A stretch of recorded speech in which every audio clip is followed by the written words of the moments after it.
नमस्कार दोस्तों, मैं प्रिया मिश्रा सुना रही हूँ आज आपको कृष्ण की बांसुरी की कहानी। पूरी कहानी को ध्यान से सुनिएगा, एक बहुत ही सुंदर प्रसंग आपके सामने लेके आई हूँ।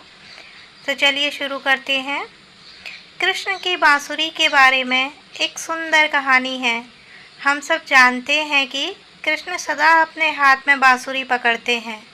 वास्तव में इसके पीछे एक विख्यात कहानी है। हर रोज कृष्ण बगीचे में जाकर सभी पौधों से कहते थे, मैं तुमसे प्रेम करता हूँ। यह सुनकर सभी पौधे अत्यधिक प्रसन्न होते थे और जवाब में वे कृष्ण से कहते थे, कृष्ण, हम भी आपसे प्रेम करते हैं। एक दिन अचानक तेजी से दौड़ते हुए कृष्ण बगीचे में आए और सीधे बांस के वृक्ष के पास गए। वृक्ष ने कृष्ण से पूछा, कृष्ण, क्या बात है?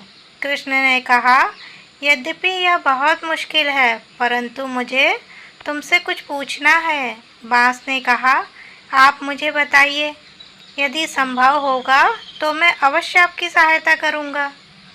इस पर कृष्ण बोले, मुझे तुम्हारा जीवन चाहिए, मैं तुम्हें काटना चाहता हूँ। बांस ने क्षण भर के लिए सोचा और फिर बोला, आपके पास कोई अन्य विकल्प नहीं है? क्या दूसरा कोई रास्ता नहीं है? कृष्ण बोले, नहीं, बस यही एक रास्ता है। बांस ने कहा, ठीक है, मैं स्वयं को आपको समर्पित करता हूँ। जब कृष्ण बांस को काटकर उसमें छेद कर रहे थे, तब बांस दर्द से चिल्ला रहा था, क्योंकि छेद बनाने से बांस को बहुत पीड़ा हो रही थी। परंतु काटने व तराशने की प्रक्रिया के दौरान होने वाली पीड़ा और दर्द को सहने के बाद बांस ने स्वयं को एक मनमोहक बांसुरी में रूपांतरित पाया। यह बांसुरी हर समय कृष्ण के साथ रहती थी।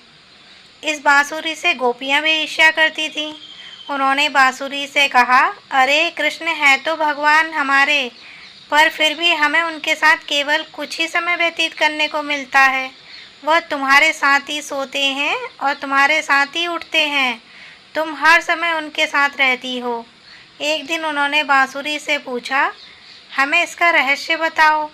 क्या कारण है कि भगवान कृष्ण तुम्हें इतना संजो कर रखते हैं? बांसुरी ने उत्तर दिया, इसका रहस्य यह है कि मैं अंदर से खोखली हूँ और मेरा अपना कोई अस्तित्व नहीं है। सही मायने में आत्मसमर्पण इसी को कहते हैं, जहाँ भगवान आपके साथ जैसा चाहे वह चाहे वैसा कर सकते हैं। इसके लिए आपको डरने की ज़रूरत नहीं, केवल स्वयं को पूर्णतः समर्पित करने की आवश्यकता है। वास्तविकता में आप कौन हैं? आप प्रभु का ही स्वरूप हैं।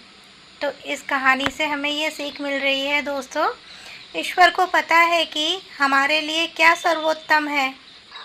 उन्होंने हमारे लिए सर्वोत्तम आयोजित किया है। हमें अपना सर्वश्रेष्ठ करने के बाद से सब प्रभु पर छोड़ देना चाहिए।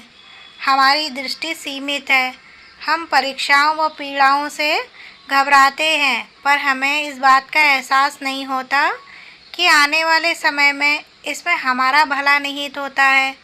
जब हम स्वयं को संपूर्ण रूप से ईश्वर के चरणों में समर्पित करते हैं, तो प्रभु हमारे भले का उत्तरदायित्व अपने हाथ में ले लेते हैं और हमें सदा सर्वश्रेष्ठ ही मिलता है। तो इसलिए परीक्षाओं से कभी मत घबराइए और लास्ट में बोलिए, जय श्री राधे।